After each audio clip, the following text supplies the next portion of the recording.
Visit tcm.com/festival.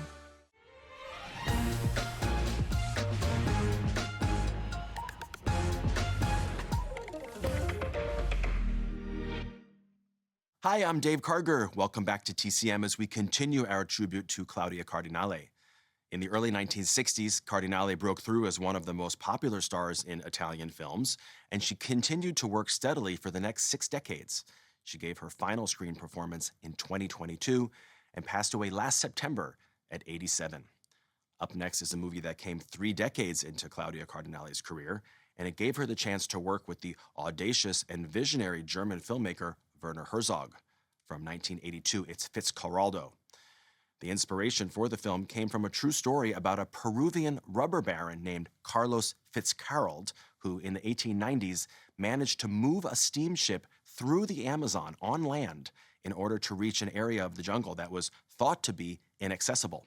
For director Werner Herzog, the chance to replicate this outrageous feat was too exciting to pass up, and he rewrote the main character in the story as an Irish businessman named Brian Sweeney Fitzgerald.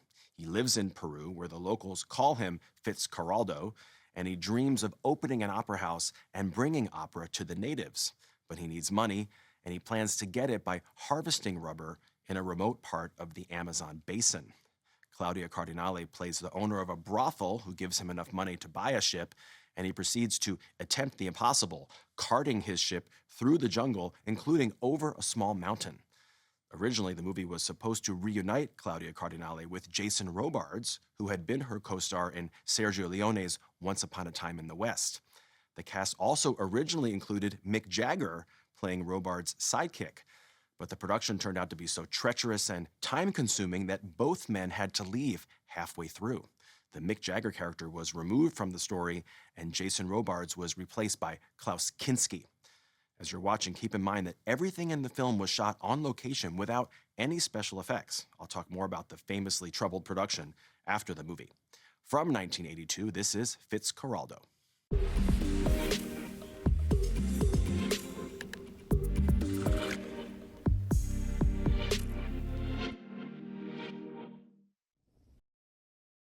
Werner Herzog, who directed, wrote, and produced Fitzcarraldo, has always had a reputation for taking enormous risks as a filmmaker, and this movie is a perfect example. Herzog brought his cast and crew deep into the Amazon jungle to make the film, and he was determined to avoid using any special effects, even for the sequence where hundreds of indigenous locals move a 300-ton steamship across a mountain. Herzog's commitment to authenticity wasn't the only obstacle the production faced.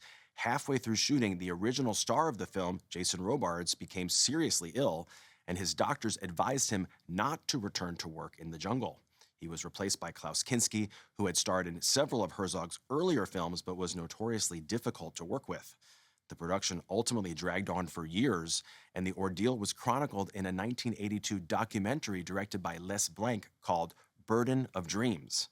Still looking back on it, Claudia Cardinale described making this movie as the best adventure of my life.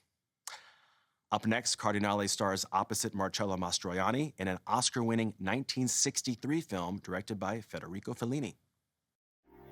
Next on TCM, 8.5, then Don't Make Waves, and later, A Fine Pair.